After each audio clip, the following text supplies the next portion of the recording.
안녕하세요 시청자 여러분.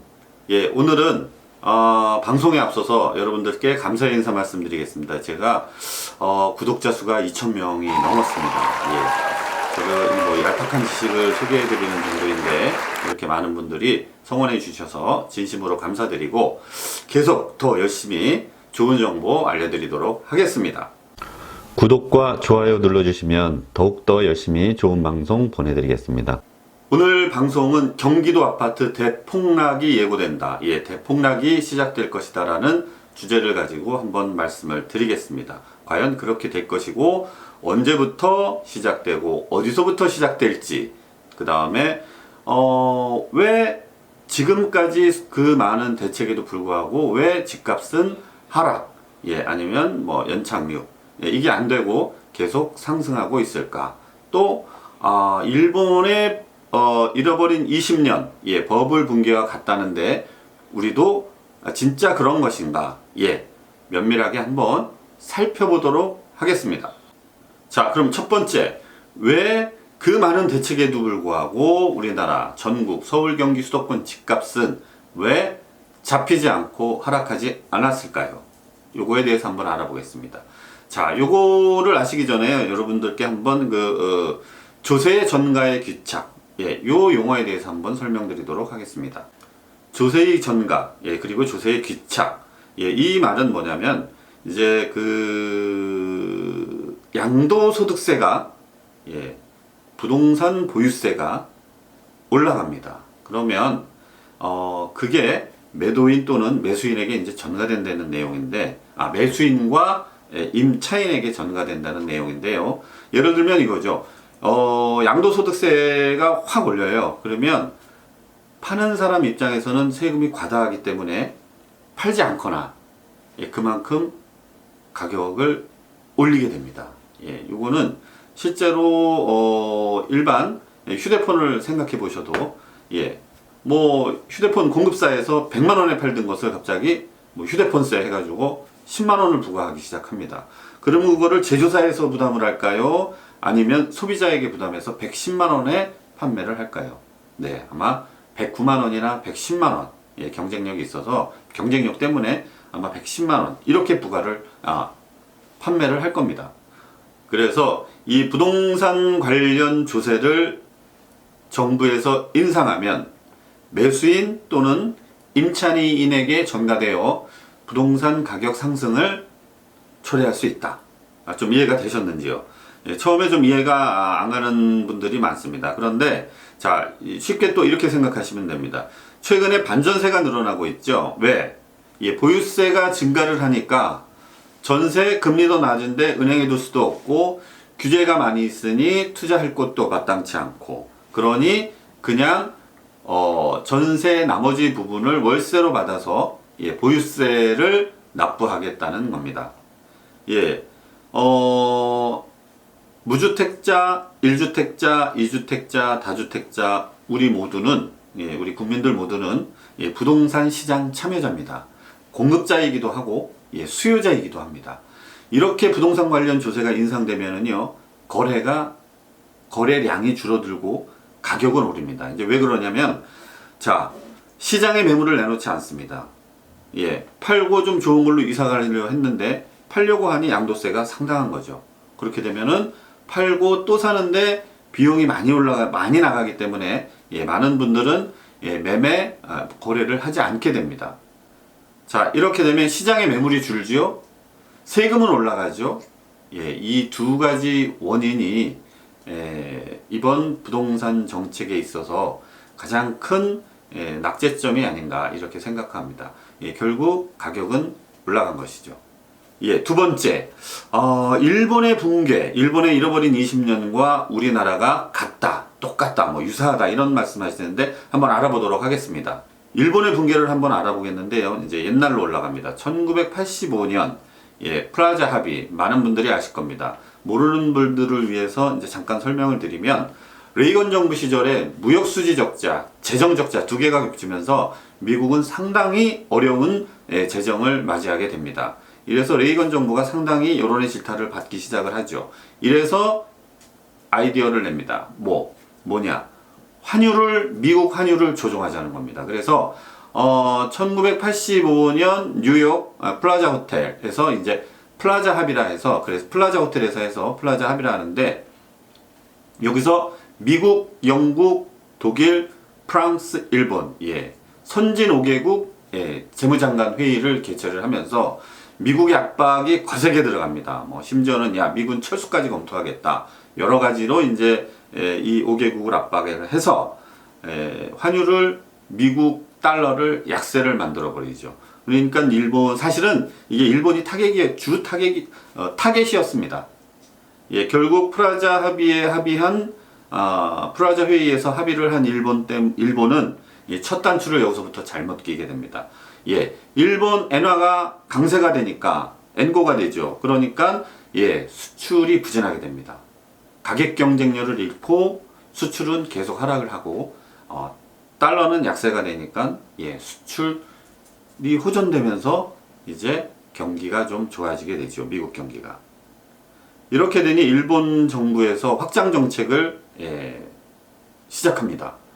수출이 부진해지고 경기가 어려워지니까 투자를 해서 다시 경기를 부활하겠다는 이제 대부분의 처방인데, 이런 일본 기업들이 해외 인건비가 싼 동남아시아로 가서 연구 개발을 하고 제품을 만들어서 수출을 해야 하는데, 일본 기업들은 이제 부동산 투자를 시작합니다.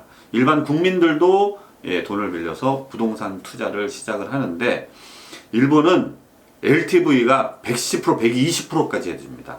담보대출 비율.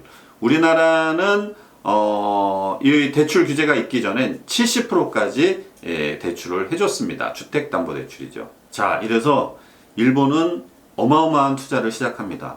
이게 담보비율 110%, 120%면은요, 올 거를 대비해서 전액을 다 대출을 해줍니다. 미국도 뭐 주마다 좀 틀리겠지만 실제로 제가 아는 지인들도 5%만 가지고 있으면 미국에서는 집을 살 수 있습니다. 뭐 이건 다 하지만 5% 정도만 있으면 뭐 집을 살 수가 있습니다. 장기 융자로. 자, 그런데 이렇게 막 2개, 3개씩, 서너 개씩 막 은행에서 빌려서 집을 사죠. 그런데 여기까지는 이제 많이들 아세요. 일본이 부동산 경기가 폭망하게 된 이유는 바로 이제 이겁니다. 1988년인가요? 스위스 바젤에서 국제결제은행에서 BIS 기준을 8%로 인상을 합니다. 이제 BIS 기준이 이제 자기자본 비율인데, 은행의 재무 건전성을 나타내는 이제 지표입니다. 뭐 계산하는 방법은 이제 상당히 복잡하고요. 그래서 그 BIS 그 자기자본 비율 8%를 맞추라는데 이제 포커스가 맞춰지죠. 그래서 그 국제결제은행의 자격이 BIS 8%인데 일본 은행들은 당시에 4%, 뭐 5%, 3%, 2%까지 되는 은행들도 있었습니다. 이제 난리가 난 거죠. 일본이 수출대국인데 국제결제은행에 들어가지 못하면 그 은행은 거의 뭐 사형선 거죠. 이렇게 되면서 이제 신규 대출, 이제 자본금을 회수해야 되니까, 자기 자본 비율을 맞춰야 되니까, 재무 건전성을 높여야 되니까 어떻게 됩니까? 대출 중단, 신규 대출 중단, 기존 대출 연장 불가, 회수. 뭐 이제 이렇게 되니까 여러분도 아시다시피 이제 돈맥 경화가 이제 나타나기 시작하는 거죠. 그게 1988년 바젤 합의. 여기서 일본이 이제 화약고가 터지게 되는 거죠. 뭐 우리나라도 과거 IMF 시절에 많은 은행들이 퇴출되고 이제 흡수합병되고 이렇게 됐는데, 이때도 역시 자기자본 비율 8%의 요구가 있었습니다. IMF에서요. 이렇게 이제 일본이 어려워지기 시작을 합니다. 그래서 그렇지만 우리나라가 다른 점이 있다면, 자기자본 비율이 우리는 LTV를 담보대출 비율 10억 원인 경우에 7억 원에까지만 이제 70%니까 담보대출 비율을 70%를 적용을 하지요. 여기에 또 이제 소득까지 봅니다. DTI 40%에서 뭐 50%까지 변동은 있었지만 이렇게 금융 대책이 있었습니다. 근데 이제 뭐 지금은 뭐 담보대출 비율 뭐 9억 원 미만은 40%까지 떨어졌기 때문에 뭐 그렇게 많은 재무의 어려움은 없다. 우리나라는 담보대출 비율이 과거에 70%였습니다. 지금은 40%로 떨어졌죠. 뭐 이게 금액마다 틀리지만, 그리고 우리는 LTV를 받습니다. 당시에도 40% 선이었죠. 소득 대비.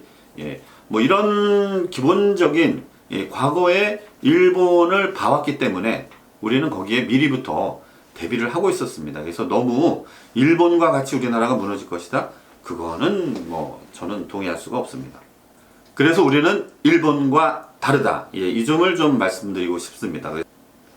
세 번째, 자, 경기도 아파트, 서울 아파트, 전국 아파트 어디서부터 붕괴가 시작될까 알아보겠습니다. 어디서부터 시작된다고 또 말씀을 드리면 또 뭐 상당히 또 비난의 댓글도 많고, 뭐 무슨 논리냐 또 이제 많은 분들이 말씀하실 텐데요. 그러면 불황에 강한 이런 동네는 폭락은 없을 거다. 이 동네에 있으면, 이 지역에 있으면 폭망하지는 않겠다. 그거를 한번 말씀드리도록 하겠습니다. 일자리와 소득, 일자리가 많은 곳, 소득이 높은 곳, 주변에 살아야 됩니다. 뭐 당연한 얘기라고 하시겠죠. 하지만 그 인정하지 않는 분들 계시더라고요. 소득과 일자리와 소득, 일자리와 고소득, 이 상당히 중요한 겁니다. 강남이 왜 비쌀까요? 우리나라에서 가장 많은 일터가 있고, 가장 많은 고소득자들이 일터가 많은 곳입니다. 그러니까 어때요? 강남이 비싼 거예요. 그래서 강남을 축으로 출퇴근 30분, 40분, 이 거리에 있는 분들은 상당히 집값이 고가의 집값을 형성하는 것이죠. 예를 들면 뭐 판교, 분당, 광교, 동탄, 이런 지역들이 바로 대표적인 예입니다. 근데 경기도는 주의하셔야 할 게, 택지개발지구가 아니면 이 선호도가 낮습니다. 이것도 눈여겨보셔야 되는데, 근데 또 이 택지개발지구가 미니 신도시, 옛날에 그 노무현 정부 때인가요? 많이 했습니다. 미니 신도시 택지개발지구라 해서 경기도시공사에서도 여러 군데 했죠. 하지만 이 미니 신도시는 상승 여력이 약합니다. 그래서 대규모 택지개발지구에 들어가 있어야 된다. 서두에 말씀드린 그 4개의 신도시들을 보시면은 강남으로의 접근성이 아주 좋습니다. 30-40분 만에 출퇴근이 가능한 지역이죠. 특히 뭐 위례 신도시도 마찬가지고, 뭐 앞으로 들어올 하남 교산, 이것도 마찬가지입니다.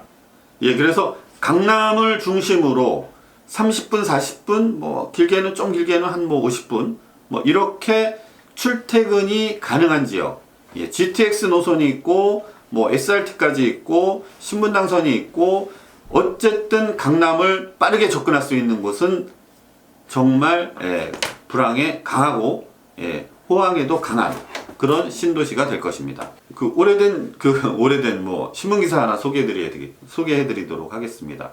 2015년도에 한국경제에서 CNN 보도를 인용 보도했는데요. 세계에서 제7대 부자 도시가 될 곳.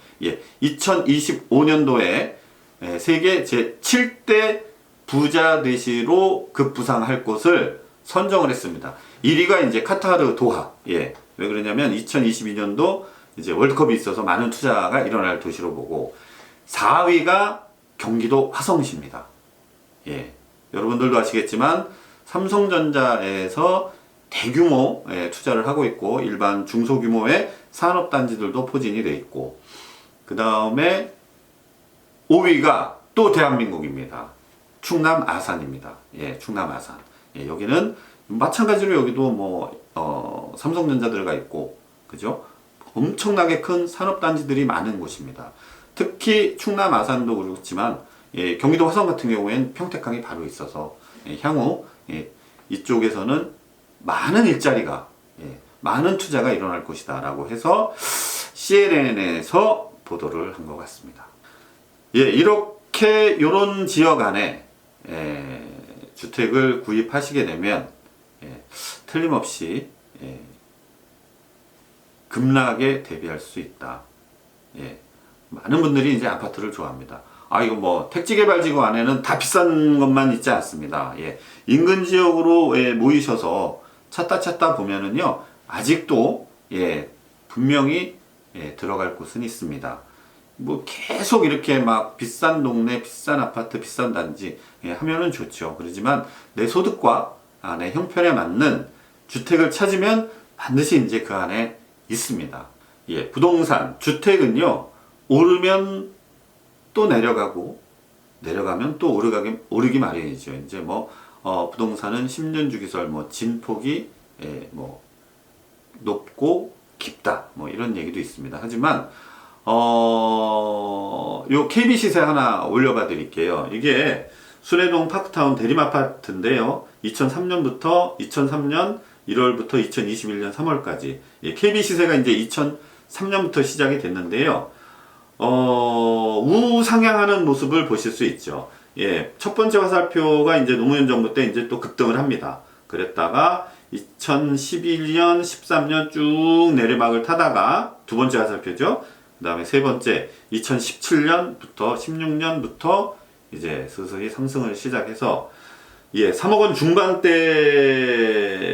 2003년 시작해서 지금은 이게 얼마냐? 15억 원을 육박하고 있습니다. 부동산은 올라가면 내려가고 내려가면 또 올라갑니다. 열이 올라가면 둘셋 떨어졌다가 또 거품을 걷어내고 또 열이 오르고 또 쉬어가고 걷어내고 올라가고 이래서 결국 오르락 내리락 하면서 우상향합니다. 그래서 여러분 서두에 말씀드린 그 지역을 압축해서 보면은 결국 오르락 내리락 서울도 마찬가지입니다. 올라가면 내려가고 그래서 큰 대폭락은 없을 것이다. 뭐 여기까지 들으시면은 뭐 처음 보시는 분들은 뭐 낚시 아니냐 뭐 해서 뭐 비난의 댓글도 다실 것 같은데요. 자, 폭락이 되면은 말이죠. 자, 이제 밑에 하나 조금 잠시 뒤에 또 설명을 하나 드릴 텐데요.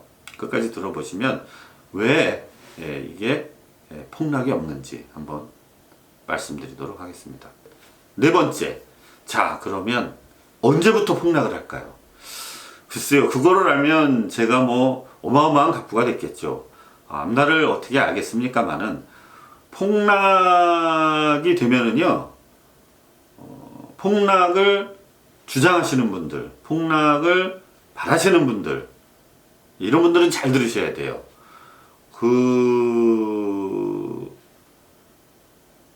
많은 유튜브 분들이 이 부동산 폭락이 시작된다, 경기도 어디부터 시작된다, 곧 시작된다, 뭐 이런 분들, 이런 말씀들 많이 하시는 분들이 있어요. 뭐 자기 주장이고 자기 생각이니까 거기에 대해서 폄하할 생각은 없습니다. 하지만 그거를 보시는 시청자분들은 판단을 잘 하셔야 됩니다. 내 희망을 보시지 말고 팩트를 보시고 통계를 보시고, 저 말고도 많은 그 유수의 전문가들, 그 다음에 부동산 관련 그 연구 집단들, 각 은행의 부동산 연구소들이 있어요. 은행 홈페이지만 들어가 보셔도 경제 지표, 부동산 관련 지표들이 많습니다. 그런 걸 참고하셔야지 뭐 그냥 뭐 구독자 많다고 그분이 올바른 판단을 할까요? 그렇지는 않습니다. 그래서 여러분들이 올바른 판단을 하시도록 제가 말씀을 드리고 싶은 거고, 부동산은요 오르고 내리고 아까도 말씀드렸죠. 반복을 합니다. 또 내가 지금 사는 집이 5억 원에 샀는데 갑자기 10억 원이 됐어요? 팔고 어디로 갑니까? 옆집도 10억인데 앞동도 10억이고요. 그래서 1주택이신 분들, 그 다음에 무주택이신 분들은 더 당황스럽게 되는 거죠. 그래서 뭐 수년간 뭐 계속 거품이다, 폭락한다. 저희 손님 중에 한 분이요 실제 있어요. 두 분 계세요. 뭐 말씀드리면 아실만한 분들 유튜브 보다가 3년 동안 집을 못 사서 집 오르는 거 구경만 했다는 거죠. 이런 겁니다. 올바른 판단을 하셔야 됩니다, 여러분.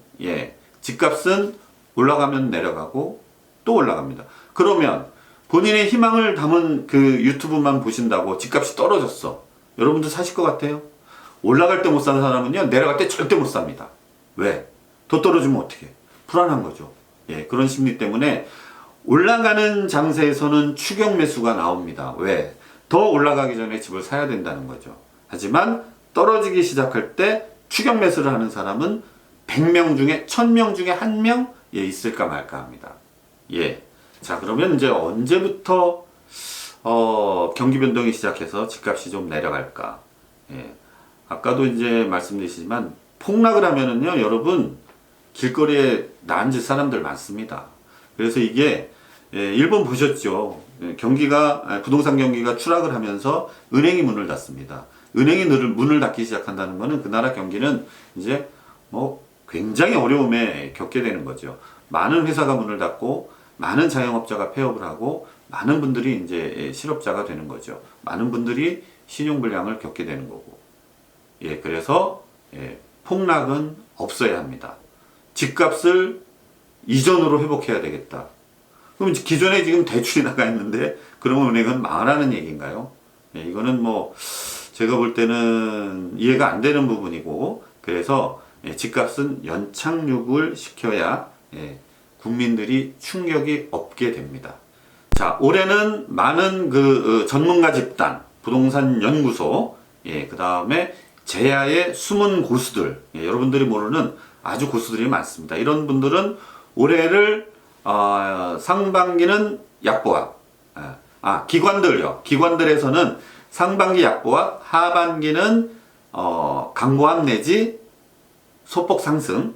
자, 그런데 전문가들은 올 하반기는 약보합, 올 상반기는 약보합, 하반기는 상승, 급상승 지역도 있다고 합니다. 이렇게 부동산은 꾸준히 오릅니다. 아까 이제 뭐 분당 아파트 일례로 소개해 드렸는데요. 집은 땅 위에 있습니다. 땅을 깔고 앉아 있는 게 아파트죠. 땅값이 떨어지는 거 보셨어요? 하락했다가 또 오릅니다. 왜? 땅은 만들어낼 수가 없습니다. 땅 위에 집이 있는 거죠. 그래서 부동산은 또 입지가 중요한 겁니다. 수요도 계속 있습니다. 소형 아파트에서, 소형 주택에서 대형으로, 구축에서 또 신축으로, 외곽에서 도심으로 수요는 계속 있습니다. 또 이 세대의 인구는 줄지만 가구 수는 늘어나고 있습니다. 이렇게 부동산은 경기 변동성도 있지만 꾸준한 상승을 하고 있다는 점. 하지만 그 하락장을 점치는 분들은 하락장이 아니라 이제 계속 오를 수만은 없겠죠. 아마도 올해부터 3년 뒤 혹은 빠르면 3년 뒤 늦으면 한 5년 뒤에는 한번 하락장이 이어질 것이다. 이 말씀을 좀 드리고 싶습니다. 왜 그럴까? 한번 통계를 가지고 다음 시간에 찾아뵙도록 하겠습니다. 감사합니다.